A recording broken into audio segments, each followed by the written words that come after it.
mungkin belum semuanya kenal.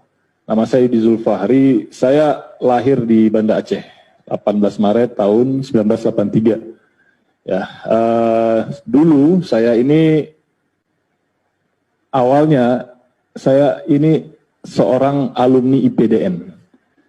Tahu ya IPDN, yang mana otomatis alumni IPDN itu menjadi pegawai negeri sipil. Nah, saya sempat bekerja sudah di pemerintah Kota Banda Aceh. Ya. Saya ketika di IPDN lalu bekerja di Banda Aceh itu tidak ada pernah terbayang, ya, tidak pernah terbayang kalau saya akan sampai di posisi pada hari ini, di titik ini gitu. Karena yang ada dalam pikiran saya lulus IPDN jadi pegawai negeri dan kemudian saya akan merintis karir dari situ. Gitu. Apalagi kalau lulusan IPDN itu sudah apa ya, sudah semacam rata-rata ya sudah akan menjadi pejabat publik nantinya. Itu yang ada dalam pikiran saya. Bagaimana menjadi birokrat yang sebaik-baiknya. Cuman itu, tidak pernah terfikir sampai di titik ini. Tapi kemudian ada sesuatu yang menghampiri saya, kalau kata Pak Direktur tadi, virus. Ya. Virus radikalisme itu mulai menjangkiti saya. Nah, ketika itu sudah hilang semua bayangan ketika saya di IPDN dan di PNS itu sudah mulai hilang. Tidak ada lagi sebuah visi atau misi untuk menjadi seorang birokrat atau menjadi seorang pejabat publik, tidak ada. Yang terjadi apa? Yang terjadi malah saya justru sangat membenci yang namanya negara Indonesia ini. Saya seorang pegawai negeri, lulusan IPDN, tapi saya justru sangat membenci negara ini. Bagi saya negara ini adalah musuh utama pada waktu itu. Setelah virus itu masuk ke dalam diri saya. Ya, negara ini menjadi musuh utama. Konsentrasi utama saya bagaimana saya melawan negara ini. Berubah total ketika virus itu masuk.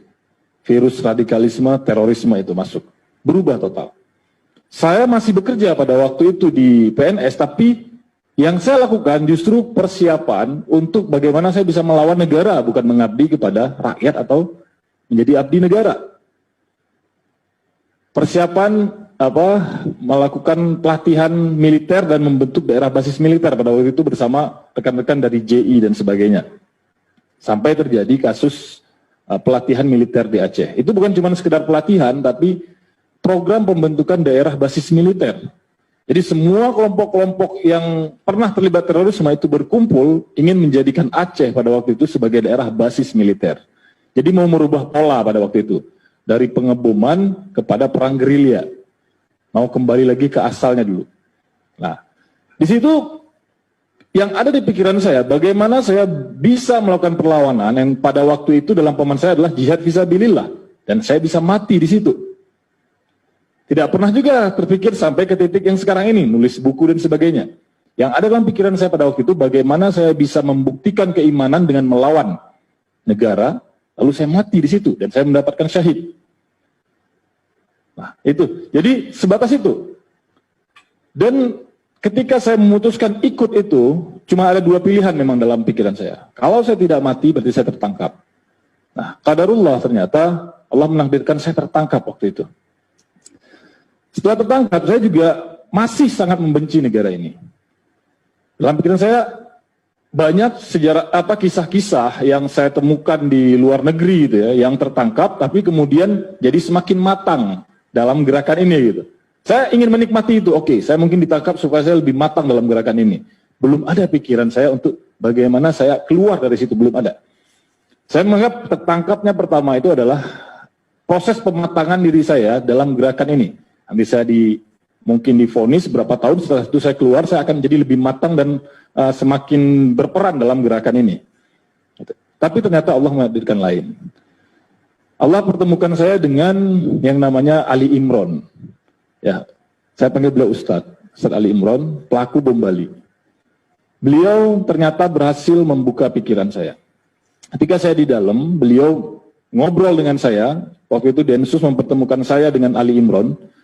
Ali Imron lalu mengajak saya bicara, membuka pikiran saya bahwa apa yang saya lakukan ini keliru, tapi bukan secara dalil, pakai logika saja. Pakai logika beliau sadarkan saya. Karena kalau waktu itu beliau kasih saya dalil-dalil pembanding, saya waktu itu akan menolak. Kenapa? Karena saya sudah tertutup dari berbagai macam referensi yang lain. Saya cuma punya satu referensi yang tadi disebutkan oleh Pak Direktur, dari Wahabisme. Saya akan menolak semua referensi di luar itu. Tapi Ali Imron berhasil membuka pikiran saya, sehingga saya mau menerima referensi lain.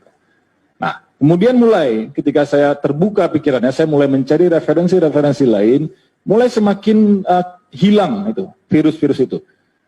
Mulai hilang dari semua yang disebutkan tadi, maulid yang awalnya saya anti, maulid, tahlilan, tawasul, segala macam, saya semuanya anti, saya anggap itu semua kesesatan yang tingkat tinggi. Lama-lama itu mulai hilang dan saya bisa menerima itu. Bahkan saya tinggalkan total yang namanya faham Wahabi itu.